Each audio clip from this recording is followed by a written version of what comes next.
All right, welcome to the Republican National Convention, Day 4. Cenk, Uygur, Emma Vigeland, Young Turks coverage.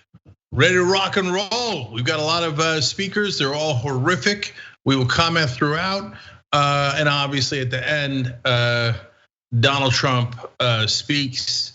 And boy, can't wait for that train wreck. It'll be hard to turn your eyes away though.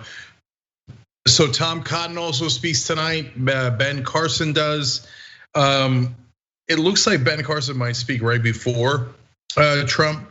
And I'm telling you, all the stuff that I've seen about this conference, they're apparently also convinced that black voters are going to decide the election.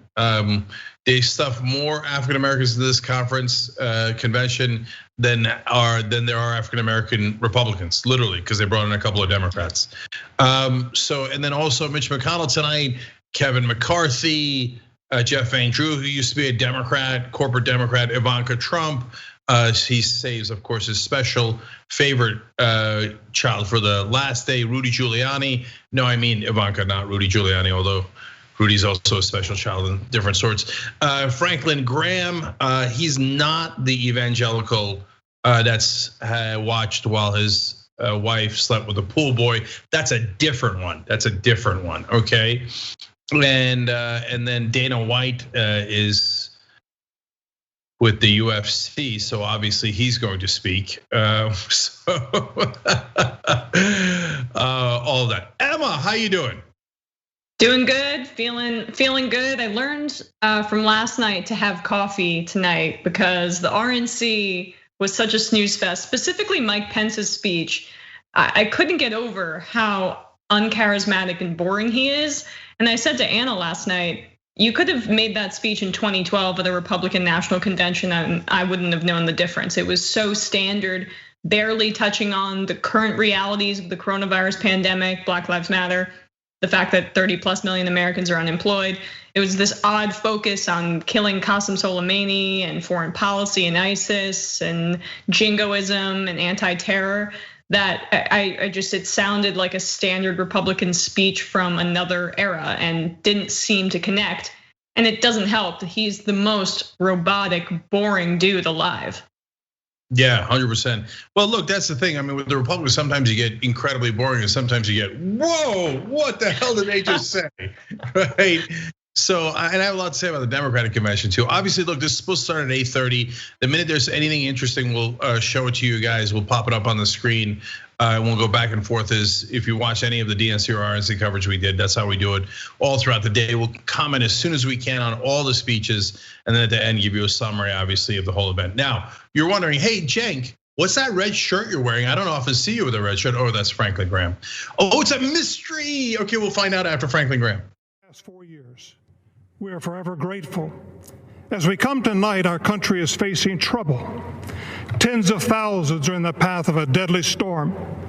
The pandemic has gripped millions of hearts with fear. We're divided. We have witnessed injustice. Anger and despair have flowed into the streets. We need your help. We need to hear your voice at this crucial hour. We ask that you would unite our hearts to be one nation under God, for you are our only hope. We declare today our total dependence upon you and our need of repentance as a people. I thank you tonight for our President, Donald J. Trump. We pray that you would give him wisdom from on high, clarity of vision, and strength as he leads this nation forward. Bless him. We pray for our First Lady, Melania, their son, Barron, and all of the family. Protect them and keep them strong and safe. We thank you for Vice President Mike Pence, for his steady hand and clear voice. We pray for Second Lady Karen Pence and their family. Father, we know that you can make this nation great once again if we turn our eyes and our hearts to you and follow your word in obedience. May your will be done on this earth as it is in heaven. And we pray this in the mighty name of your Son, my Lord and Savior, Jesus Christ. Amen.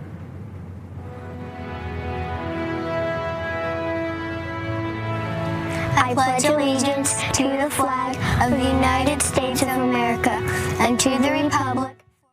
Did the young Turks just turn away from the Pledge of Allegiance with 2 super cute kids? Yes, we did. Okay, so Franklin Graham, first of all, he sounds like a Muslim imam. I'll explain why in a second. But I've got to comment on these things first. We have total dependence on you, oh Lord. I wouldn't go with total. I'd leave a little bit to the scientists and the doctors, because total dependence on the Lord has not really worked out great for us during the pandemic. I'm keeping it real. Democrats were like, no, don't say that. We'll lose the religious vote. All right, anyway, he said, we thank you for Donald Trump. Man, that is a wicked Lord. If he sent us the plague of Donald Trump, I'm not exactly thanking him for it. I mean, I don't know if it's like some sort of omen of the apocalypse and they're thanking him for in that twisted way, but okay, that's not the Lord I pray to. Well, I don't pray to any Lord, let's keep it real. All right, anyway, and then he said, and thank you for giving Donald Trump wisdom. Did he? Okay, man, I thought God was supposed to be omnipotent, because this, I mean, if anything is gonna make me lose faith in God, it's if I'm convinced that he gave Trump wisdom. That dude is like 3 cells away from, or 3 IQ points away from being locked up in an institution. If that's all God's got, you got to put your back into it, big guy. And he sounded Muslim because he's like, your will is the only thing that could be done. Us humans, we're nothing. I mean, that's how a lot of imams are in Islam. Islam in Arabic means submission. We submit to the will of God. Us poor little humans can't do anything. That's why the president decided to do nothing during the pandemic. Well, I don't know how good or bad we are, but I say let's give it a shot. Sounds like Trump wants to implement Sharia law. That's really what I'm taking thus far from the convention. I mean, Tucker Carlson had a guest on about 3 weeks ago who talked about how because Joe Biden said that we should teach more about Islam in schools, that Joe Biden is in favor of implementing Sharia law, and which is by the way redundant because Sharia I believe means law. So Sharia, if he were to be president, which to me, it's just amusing to me. Why did they try to make these huge leaps in terms of attacking Joe Biden when there's just so much material readily available that he's a socialist or that he's gonna implement Sharia law? Guys, come on. I mean, I know that this appeals to the 25%, the Fox News base that will literally believe anything bad about Biden or the Democrats, but can you just attach it a little bit more to reality? Why Trump's messaging was so effective in 2016 was because Hillary was a part of the swamp. So Drain the Swamp was effective, talking about corruption, talking about how she was crooked Hillary over and over again. That's because it was based on a kernel of truth. Biden being beholden to AOC and implementing Sharia law, not so much. Emma, I don't know what you're talking about. I told the other night, I told the members 2 stories about the 2 different times that I met Joe Biden in real life, in person. And so by the way, become a member, check to get those stories, tyt.com/join, or hit the join button below. Anyways, he's a very close talker. And so he leaned into me once and he said, Ashhadu an la ilaha illallah. Joe Biden, the imam. It's more to be your mom than your imam. Okay, here we go again. Okay, they found every African American. It's ridiculous. It's. They talk about identity politics on the left. They talk about identity. We do it too. I mean, the left does it too. Democrats do it too. But my God, are they brazen in there? Yeah. If you watch the Republican convention, you think half the Republican Party was black. They found like sorry. Let's just listen to it for a minute. Hard. There's usually some stock photo of people who don't look like me. They never seem to show people like my mom, who worked 2 jobs as a gas station clerk and a mom. She showed me how to persevere. They never seem to show people like my dad, who plowed snow in the winter and paved streets in the summer, who stood by me through thick and thin and taught me strong values every day. They never seem to show people like me. At first, I didn't live the values my parents taught me. I won a starting spot on the varsity football team, but I only had a 1.9 GPA. But then I broke my leg. It took a broken leg for me to really get moving in life. I prioritized schoolwork, went to Howard, and ended up working for the President of the United States. Growing up, I'd never really known a Republican. I believed all the stereotypes. It took a meeting Republicans who shared my values to show me I was wrong. Donald Trump knows that in the work of revitalizing communities, America's strength is America's people. And I can tell you, he really cares. And he takes action.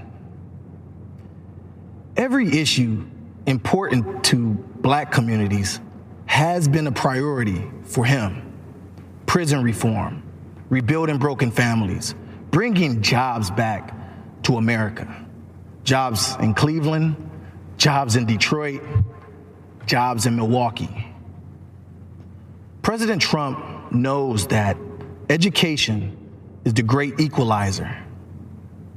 That's why he secured record and permanent funding for historically Black colleges and universities, and is fighting hard for school choice.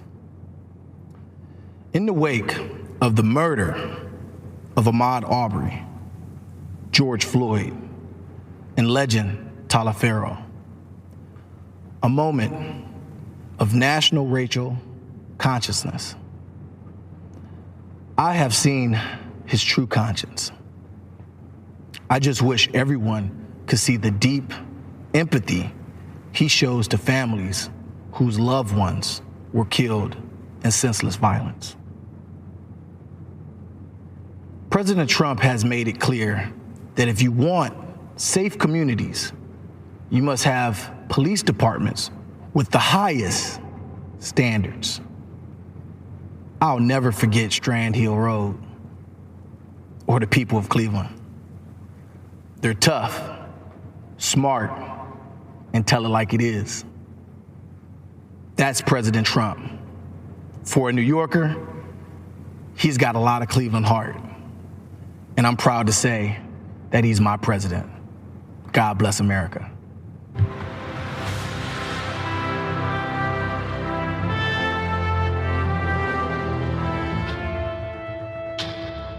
People assume that if I'm not a Democrat anymore. Okay, yeah, I thought he was Floridian now. He said for a New Yorker, he's got a lot of Cleveland heart. I am pretty sure he's doing mail-in voting from Florida. Anyways, okay, Emma, you wanted to say something. Well, it just goes on the theme of last night as well. They're trying to portray Donald Trump as empathetic. That has clearly been a push throughout the RNC. They must have some polling that indicates, because he's not empathetic at all, that that's a weak spot for him. Guys, why are we trying this?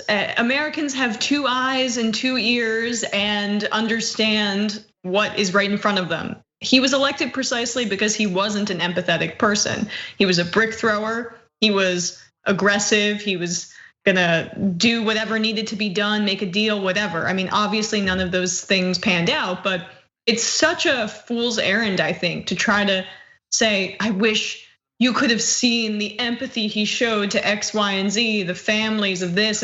We know that that's not true. It's the same thing with trying to portray Biden as a socialist or beholden to Sharia law. Everyone knows this isn't true. So I don't like these pushes that are clearly designed based on polling that don't pass the smell test. It's just a waste of everybody's time. Well, Emma, I'm glad you're saying that because it gives me more faith that the Republicans are also screwing up their convention.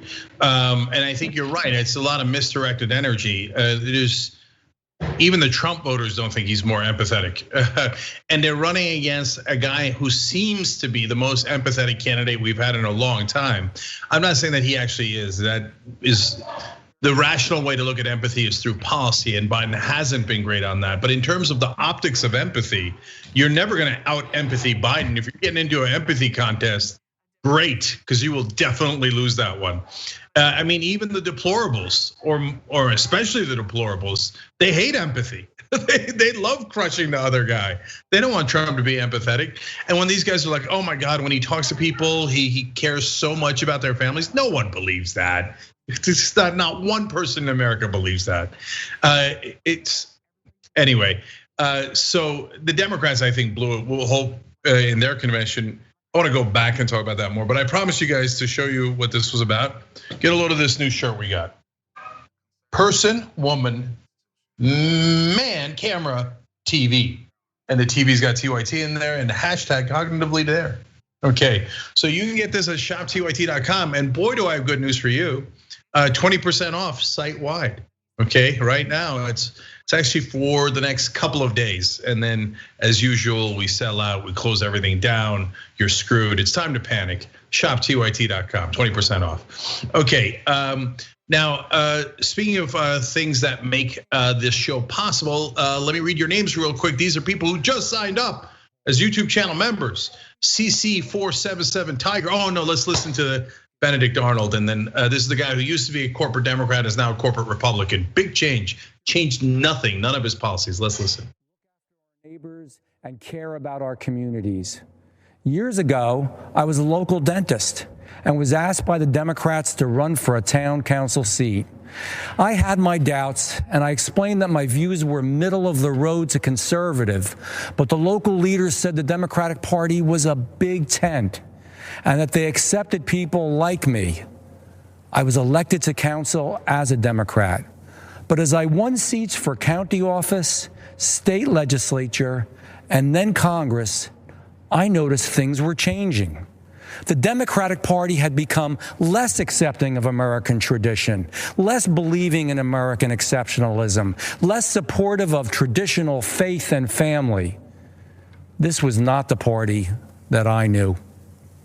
In 2018, after being elected to Congress as a Democrat, I was already uncomfortable with a San Francisco liberal running the House, which is why my first vote in Congress was cast against Nancy Pelosi for Speaker. But imagine how I felt after seeing members of the squad quickly take control of the Democratic Party just weeks after being elected. The party had moved from liberal to radical.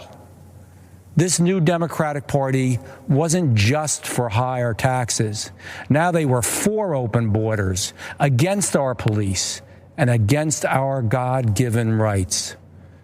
When the radical Democrats went after President Trump with impeachment, they made another mistake.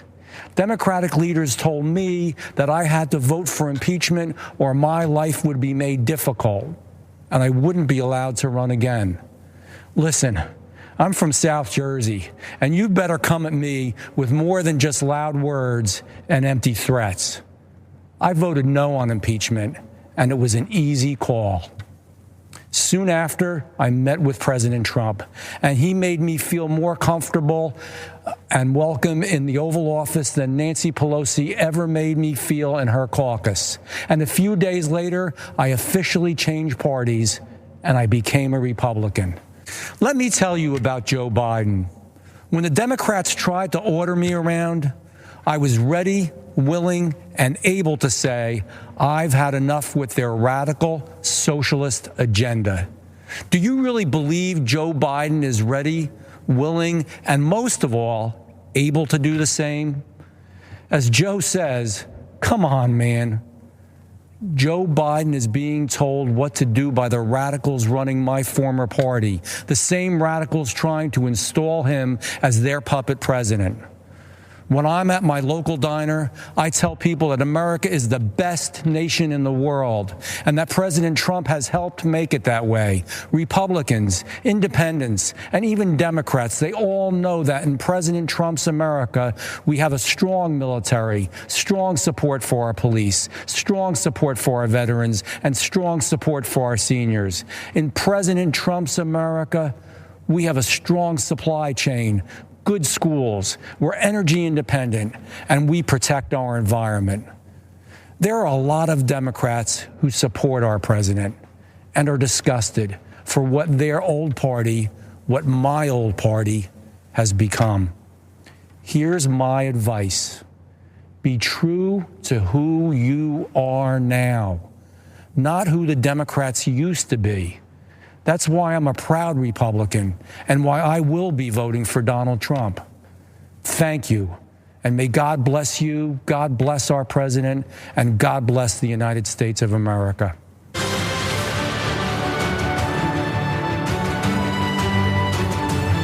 For me, the most important issue is jobs. We need to be able to pay our bills.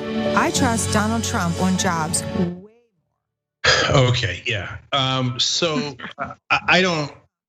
not sure I know anyone in Congress more despicable than Jeff Van Drew. I guess Mitch McConnell and Lindsey Graham, Ted Cruz, fine, okay?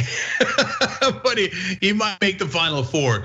So, and I don't know who I despise more, Jeff Van Drew for now going and licking Donald Trump's boots after pretending to be a Democrat, or the Democratic Party who opened him with welcome arms as he voted the same way while he was a Democrat, and then said, hey, to progressives, don't challenge Jeff Van Drew. He's such a good Democrat, and we like him licking Donald Trump's boots as long as he calls himself a Democrat. Or the media for not noticing anything about politics. I mean, when he just called Joe Biden, he said he's not gonna be able to resist the radical socialist agenda of the Democratic Party. It's preposterous in every way. And what did the media tell you? They lied to you all throughout the primary. Say, oh, you just pick Joe Biden, they won't call him a socialist. If you can pick Bernie, they'll call him a socialist. And the only thing that matters is what Republicans call people. And so just whatever you do, don't pick Bernie because they'll call him a socialist. And what did they do? They're calling Biden a socialist. Every speaker is calling Biden a socialist. I'm not gonna listen to any more people. We don't need this speech. They're all the same thing. Donald Trump is so empathetic. Oh my God, he loves black people so much. And by the way, Donald Trump did increase funding to historically black colleges and universities. And so I always give credit where credit is due.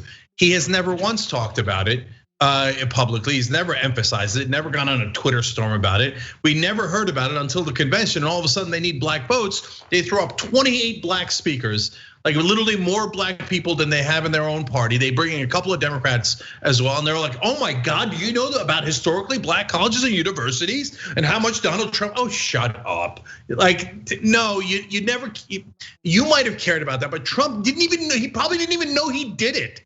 It's like when he did criminal justice reform, he yelled at Kushner later. He's like, it's not working with my base. They don't like it when I help black people. Why did we do that? That was a mistake, okay? So none of those guys keep it real. Back to Jeff Van Drew. So he says, Nancy Pelosi is a San Francisco liberal. I only wish. Then he says, if the San Francisco liberal was bad enough, but then within weeks, the squad took control of the party. That would be awesome. How did I miss the memo? We've been trying to take over the party for a long time. Turns out we did it within a couple weeks and I didn't even know. Whew, man, hey, congrats everybody on Medicare for all. You're all covered now. You don't have to worry in the middle of a pandemic. We have universal health care for everyone because apparently the squad took over. Green New Deal is already done. Don't worry, we saved the planet. None of it is true. He's an unbelievable liar. Every Republican is an unbelievable liar. There is no such thing as a moderate Republican. There is no such thing as an honest Republican. It just doesn't exist. He said, and now the squad and these radical socialists are trying to take away your God-given rights. Really? Name one. Name one. God-given rights? Which part of the 10 Commandments are we taking away? What are you talking about? I know you know what he's talking about, right? Freedom of speech, man. Donald Trump should be allowed to block people on Twitter. And we should be able to make sure we put people in prison and end their contracts, etc. If they ever say anything against Israel, we should be able to run them over with our cars if they're protesting oil pipelines. Freedom of speech sucks when it's for liberals and black people. But for us, freedom of speech to say racist things. That's the rights that they think are under attack. And of course, the Second Amendment. Now they're gonna take away rights of poor right-wing militia to go in the middle of a protest and murder people. I mean, Tucker Carlson's all bent out of shape, and apparently so is Jeff Van Drew about that. And then he says, trust me, I'm a tough guy from South Jersey, he said. He alluded to him being tough. Dude, you got a kerchief on. I grew up in Jersey. There's nobody who walks into a diner, as he said, in South Jersey, talking BS politics with a kerchief on and telling us how tough he is. Get out of here. You look like the least tough guy on the planet. And every other part of it was nothing but lies. Let's listen to more lies from Dan Scavino, by the way, who used to be Donald Trump's caddy. That's how he got the job. I never would have imagined it at this moment, but I've now been at President Trump's side for almost 30 years. All these years later, there's a part of me that still feels a sense of wonder every day when I consider the journey we have taken together and taken with so many of you watching tonight. Because my personal story with Donald Trump, in so many ways, is yours too. He saw potential in me, a spark, the possibility that I could be more, do more, and achieve more than even I thought was possible. That's how he views this country too. We have all just scratched the surface of what we can do together. If there's one thing I hope you will hear from me tonight, it is this.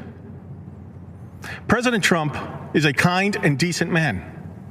I wish you could be at his side with me to see his endless kindness to everyone he meets. The media could be a fog machine, creating a partisan mist around everything that's hard to see through.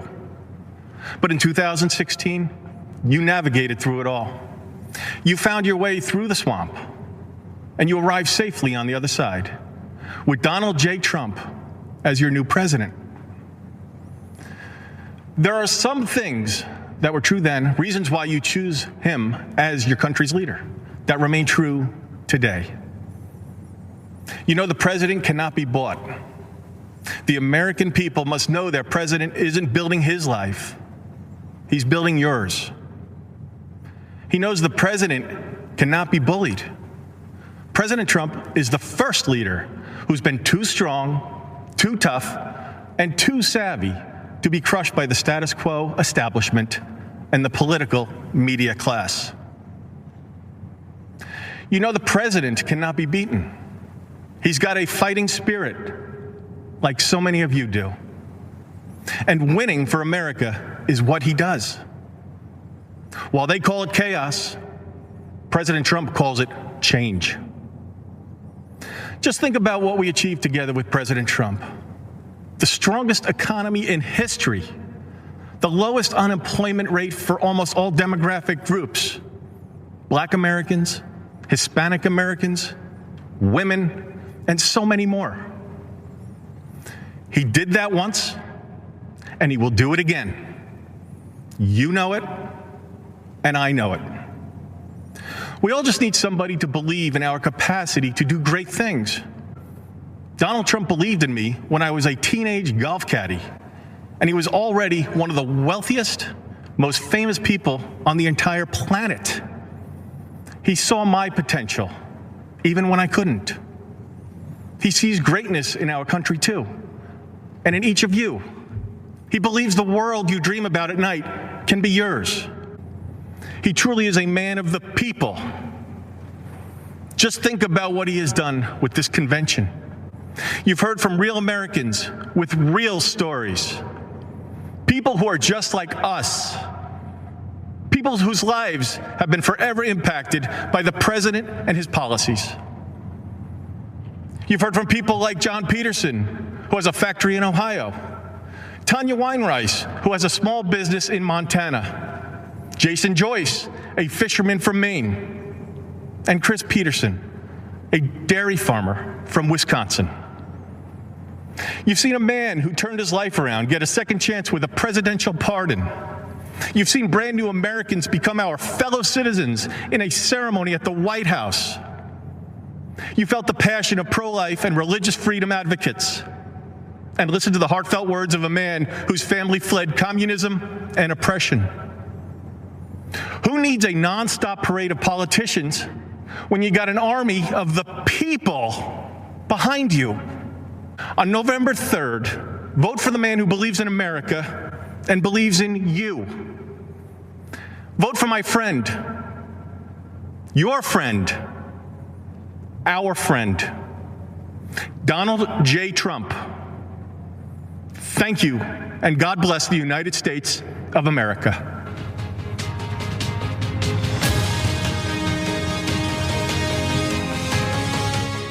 Good evening. It's an honor to come before you tonight from the Commonwealth of Kentucky. As the only leader in Washington not from either New York or California, I consider it my responsibility to look out for Middle America. This election is incredibly consequential for Middle America. President Trump knows he inherited the first generation of Americans who couldn't promise their children a better life than their own. He's made it his mission of this administration to change that. I know because I work beside him every day. Today's Democrat Party doesn't want to improve life for Middle America. They prefer that all of us in flyover country keep quiet and let them decide how we should live our lives. They want to tell you when you can go to work, when your kids can go to school. They want to tax your job out of existence and then send you a government check for unemployment. They want to tell you what kind of car you can drive, what sources of information are credible, and even how many hamburgers you can eat. They want to defund the police and take away your Second Amendment rights. They want free health care for illegal immigrants, yet they offer no protection at all for unborn Americans. They want to pack the Supreme Court with liberals intent on eroding our constitutional rights. And they want to codify all this by making the swamp itself, Washington, D.C., America's 51st state. With 2 more liberal senators, we cannot undo the damage they've done. Now you understand why Democrats spent an entire week telling us about who Joe Biden is, not what he intends to do. I'm immensely proud of the work the Republican Senate has done. We are the firewall against Nancy Pelosi's agenda. Like President Trump, we won't be bullied by a liberal media intent on destroying America's institutions. We will stand our post on behalf of the millions of Americans whose stories aren't told in today's newspapers, whose struggles are just as real. We'll continue to support American families as we defeat the coronavirus and return our economy to the envy of the world. The stakes have never been higher, which is why I'm asking you to support Republican Senate candidates across the country and reelect my friend, President Donald Trump.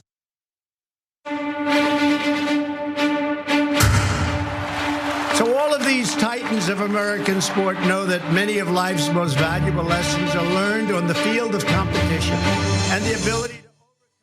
Okay, a couple of things. First, they're just doing a video here celebrating the American athlete. That doesn't make any sense. Donald Trump just went after the NBA. A week before that, he went after the NFL.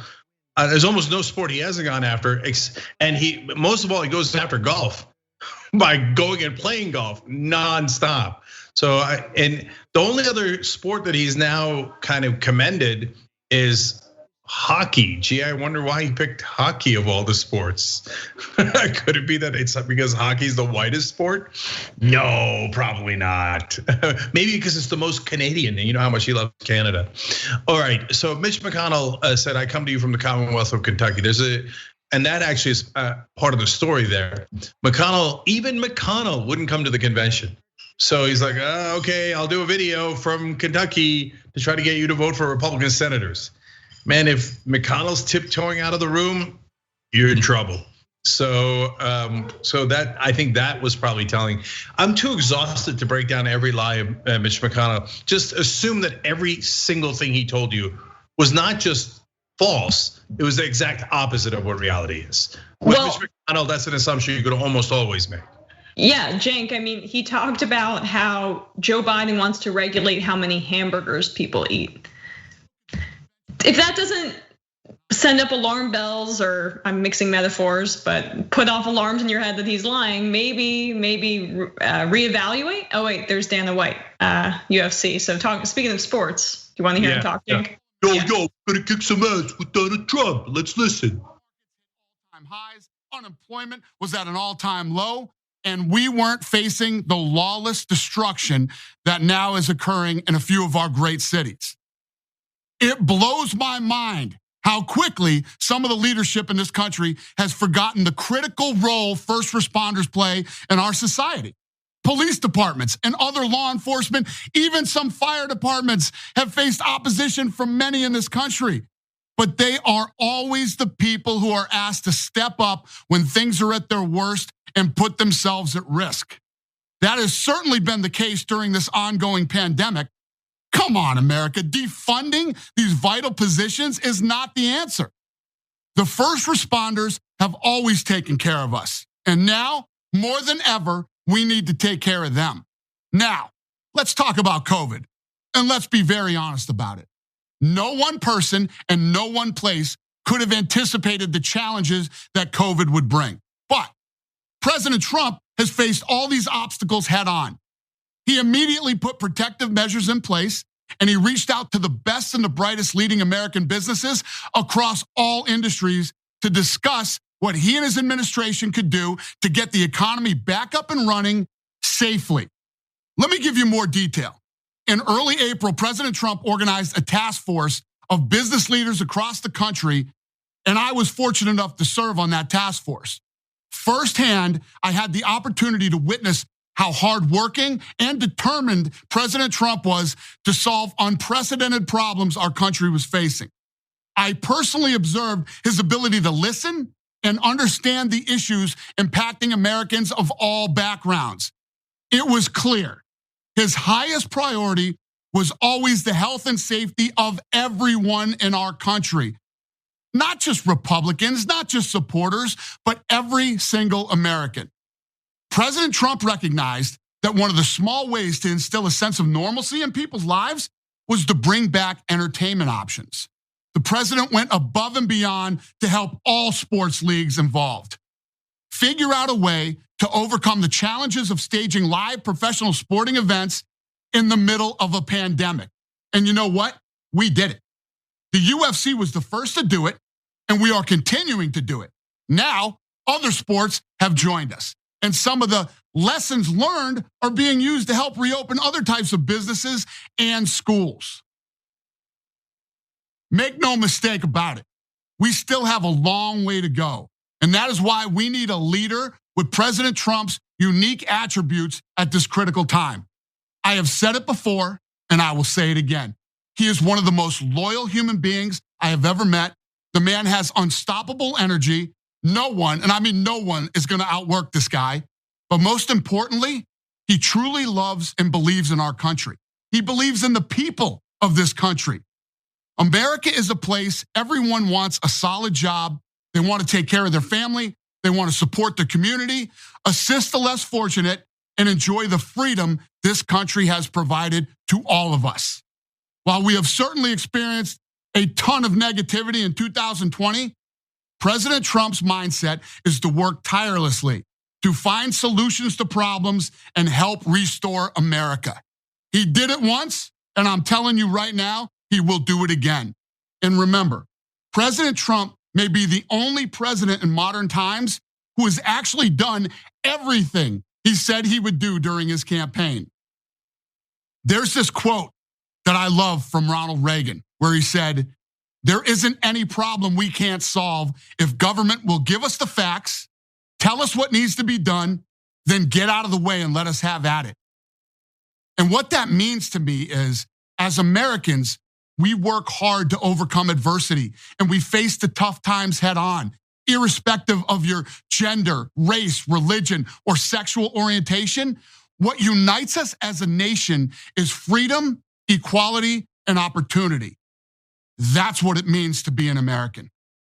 Ladies and gentlemen, let's re-elect President Trump. Let's figure out what the problems are and continue to find solutions to those problems. Then let's get to work. I'd like to close with this. While it's critically important to re-elect President Trump, this pandemic has also taught us to be very, very careful who you select as your next governor, senator, congressperson, and mayor.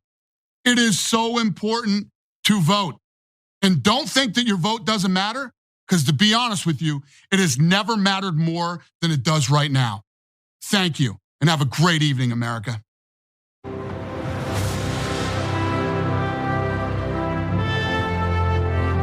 Buenas tardes.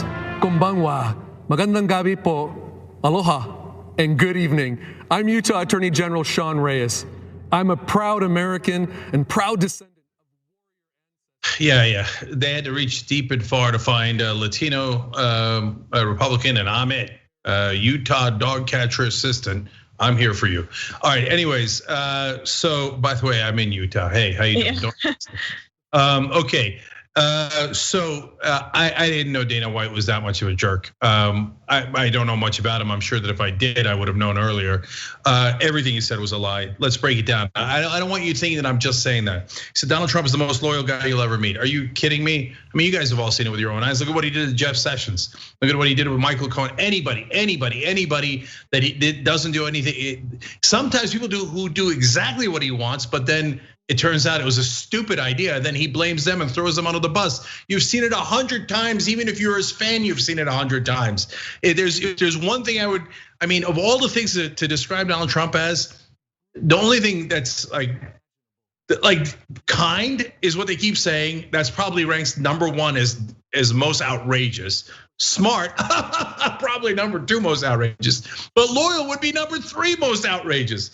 Then he said, he really believes in our country. No, he literally doesn't want to do elections. And if he loses, he wants to do a redo. That's not believing in our country. He doesn't believe in our principles at all, would end our democracy in a second. It's the exact opposite. He said he's done everything he promised. Really? He promised universal health care. Anybody see universal health care? No, he's just a big loudmouth who just spouts off things and doesn't care at all and hasn't delivered on anything, including his stupid wall. And then he says, this one thing we found out here is, I like that Reagan quote, tell us what we got to do and have the government get out of the way. Really, the government got out of the way during coronavirus. How did that work out for us? Because Donald Trump's a moron who didn't know how to react to anything. So he got out of the way, and hey, we reacted the absolute worst out of any country in the world. Most cases, most deaths. You know why? Because the government got out of the way. It turns out sometimes the government has to coordinate things. And so Dana White is wrong on every count. I've got more, but go ahead, Emma. Yeah, so he was obviously factually incorrect. We know that all of these Republican speeches are riddled with misinformation, but the problem with it is that it's all about the perception of reality and the marketing, because people feel so disenchanted by both political parties and feel lied to, and like all politicians are gonna lie to them, that almost policy and the connection to reality, it's become so muddled that I'm fairly pessimistic about it. And why I fear that might have been an effective speech is that when I talk to people who aren't super informed or more apolitical people who don't pay attention just in this area, specifically older people, they'll go, well, what could have Trump done differently? It was a pandemic, it was a virus. What could he have done? What could he have done? And you list all of these things, and here at least people will be like, well, what about Cuomo, nursing homes, etc. But there is this tendency where people don't understand how we proportionally failed when it comes to other countries and how they dealt with the pandemic. It's part of the American exceptionalism that's embedded in everybody's thought processes. And so I do fear that when you have a personality like White, someone who's visible, it kind of enforces what people who aren't paying too much attention to the proportional response to coronavirus, how they kind of want to excuse it away and think it's just this uncontrollable thing that we couldn't have done anything differently about. It's almost like it's too large to grasp, so they kind of toss it away. And I've multiple older people that I've spoken to kind of have that same mentality. Yeah, no, I'm not saying he's ineffective. He reminded me of an old school Republican that's really good at seeming like a common guy and lying to you and speaking to you out of both sides of his mouth. He said, Donald Trump doesn't just care about Republicans, he cares about every single person in the country. Here's a guy who said out loud, well, if you got governors who don't like me, maybe I won't get them the help they need during coronavirus. I mean, he's the exact opposite of what's true. It reported 1,000 times over that Donald Trump was withheld things from blue states because they didn't vote for him, including his tax cut, where the cuts went to the red states and people in the blue states had to pay more taxes. Okay, why? Because Donald Trump doesn't care about every American. He just cares about me, me, me, me, me. How do I look out for me and the people who are good to me? And so then that comes to the issue of loyalty that Scavino brought up and White and a couple others did. Look, he's the least loyal guy on the planet, but he does favor you if he thinks you're not going to be a rat. Okay, so I don't like that. Scavino was a caddy. So what? AOC was a bartender. I don't begrudge him that at all. I'm the last guy on earth to begrudge him that. That's great. He made it up the. But how did he make it up the ladder?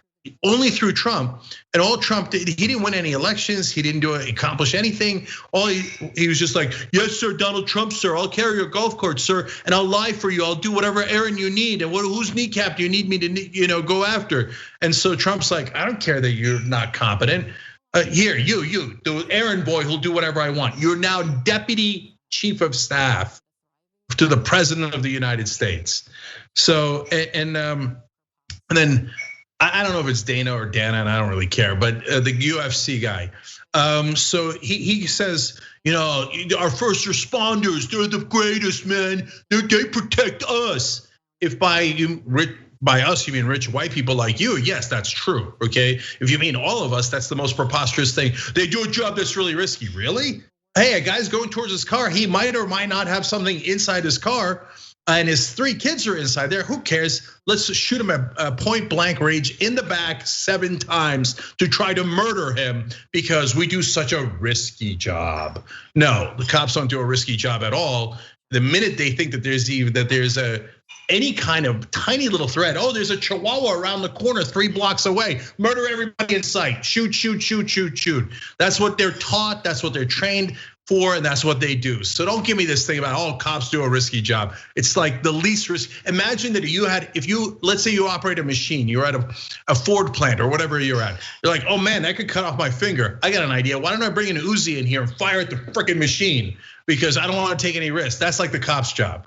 The minute you see a risk, just murder anything in your sight. Okay, anyway, you get the sense how pissed off I am about Jacob Blake. You know what happened with Jacob Blake? They probably told you on the show earlier today, but I'm on the warpath. His dad went to go visit him. He's handcuffed in the hospital. He's paralyzed. He's paralyzed. You shot him in the back 7 times. Where's he gonna go, you monsters?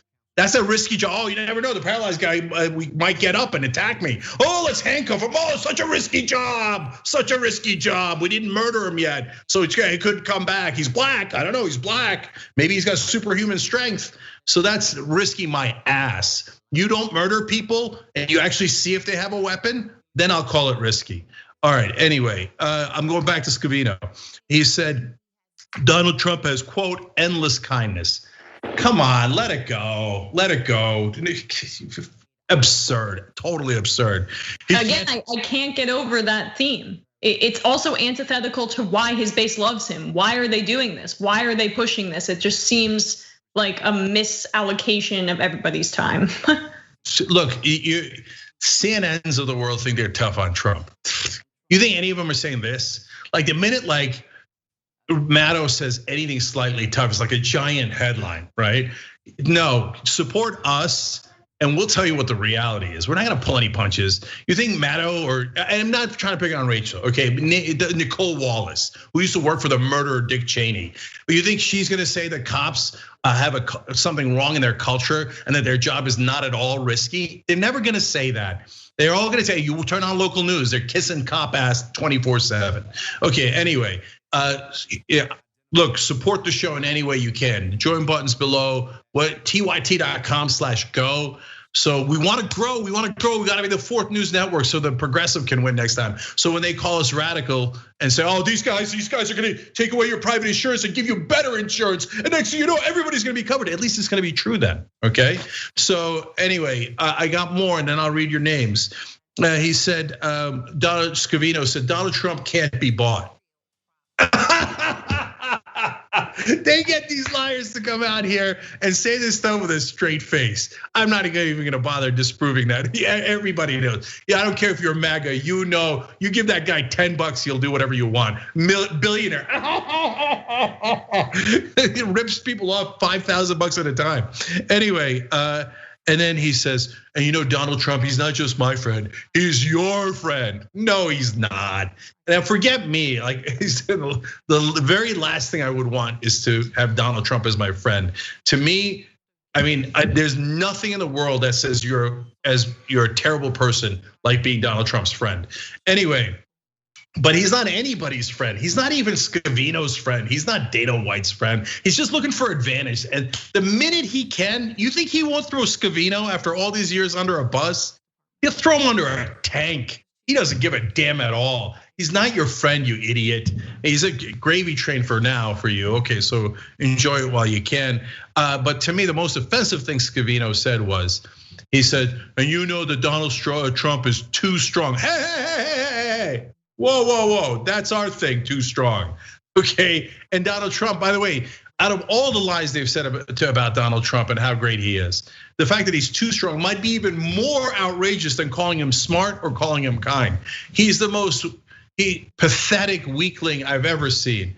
I went down to the bunker, I just inspected, maybe 2.5 times. There's no such thing as going down to somewhere 2.5 times, okay? And there's no such thing as inspecting a bunker when the White House is surrounded with protesters.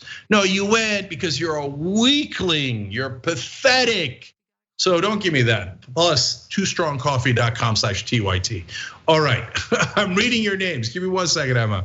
I've been meaning to do this all night. CC477 Tiger. These are all folks who just joined on YouTube. Hit the join button below and we love you. Jasmine Lettner, Keaton Gale, Ryan Galindo, Alex Fernandez, LaShonda Williams, Priscilla Alexander, Richard Williams, Jake Hudson, I don't know. Brian Sutton, Beth Ryan, O'Kale, yeah. Short Stick, Mike Como, not Cuomo, just upgraded. I love it when you guys upgrade because then you can get all of our programming. And Nesa Baccaria also just upgraded.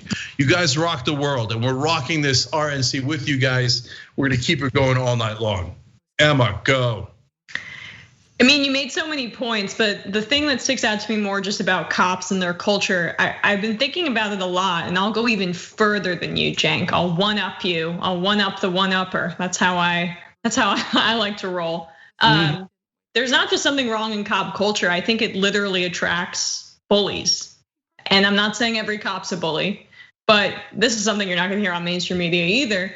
The guy in high school who wants to lord over people, who's insecure, who wants a badge and a gun so that in every interaction with somebody, specifically black people, so it also attracts racists and white supremacists, but they want to feel superior and they're insecure fundamentally, not all cops, but some, and it attracts that kind of person. And so it's somebody who needs to feel big by having a gun and by having inherent power when they put on a uniform over literally anybody that they talk to.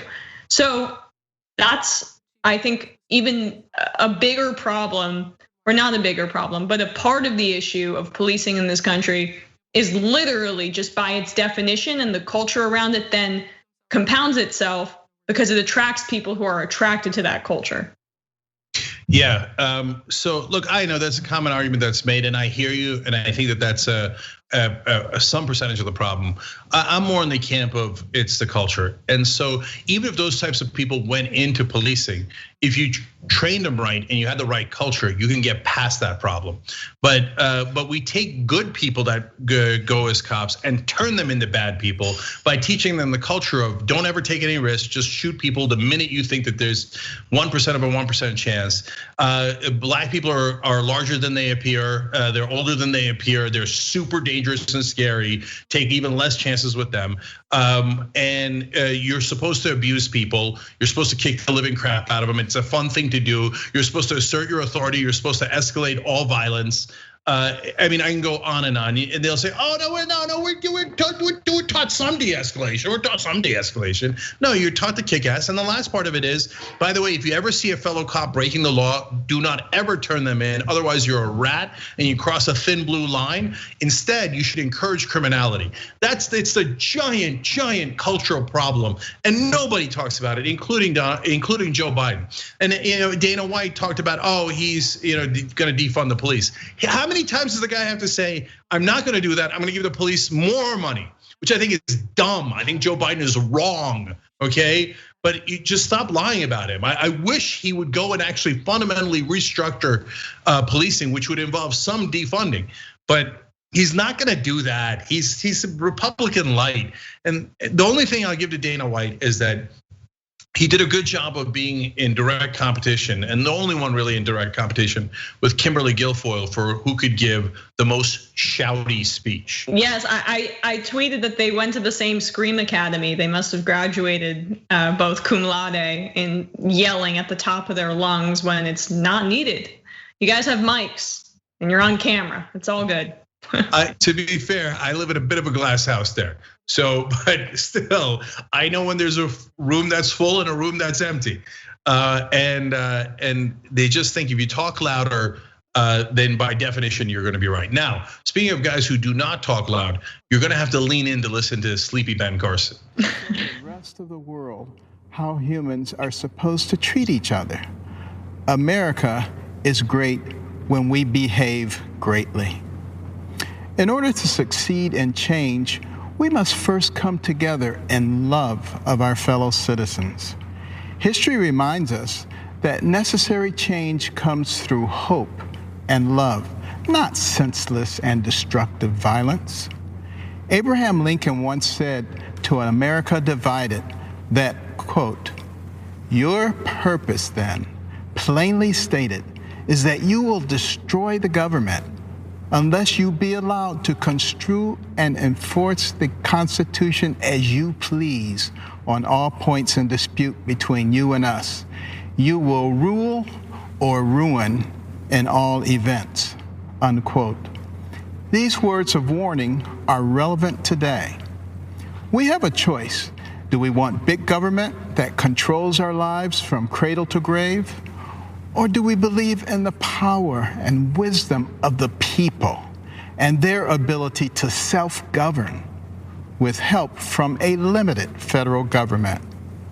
Our president, Donald J. Trump, believes in the people. He is one of us. He makes promises and he keeps them. He is transparent, and we certainly know what he's thinking. He does not submit to political correctness or to its enforcers, the media. He is real. Right now, we need real. We need courage. We can't cower in the corner and hope that no one calls us a name, believing that will keep us safe. That is not courage, and that will not lead us to a good and just place.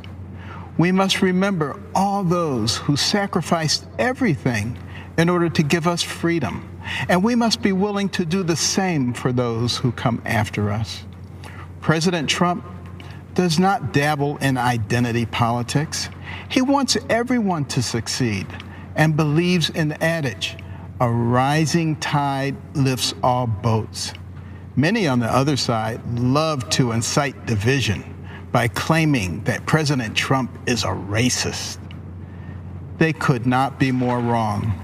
Years ago, Jesse Jackson gave Donald Trump an award for the economic opportunities he created for black people. In Palm Beach, Florida, Donald Trump led the crusade to allow blacks and Jews into private clubs and resorts.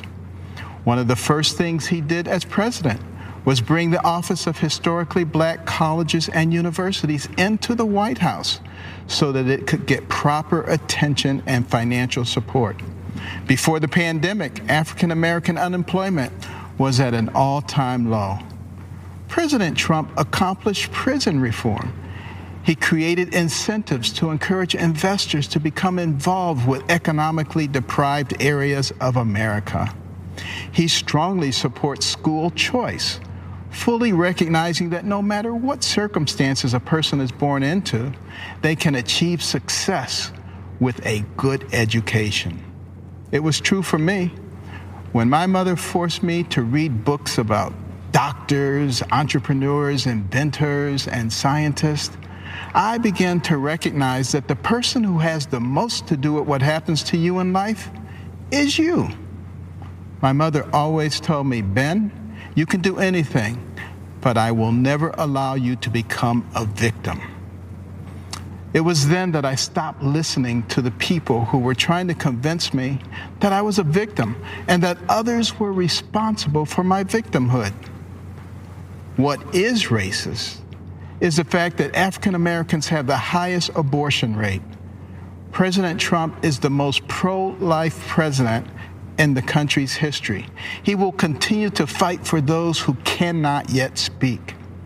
The vision of a shining city upon a hill came from Jesus' Sermon on the Mount. America is that shiny city. We are the beacon of hope for the world. At this moment in time, President Donald Trump is the man with the courage, the vision, and the ability to keep it shining brightly.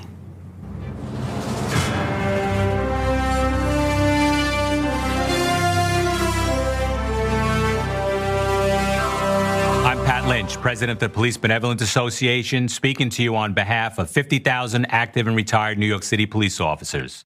We are the proud men and women who wear a shield on our chest and put ourselves in harm's way to protect our city. We are proud to endorse our president, Donald J. Trump, for re-election because the stakes have never been higher. Like cops across the country, we are staring down the barrel of a public safety disaster. More than 1,000 people have been shot in New York City so far this year. Almost 300 have been killed. These are not just numbers. These are real people.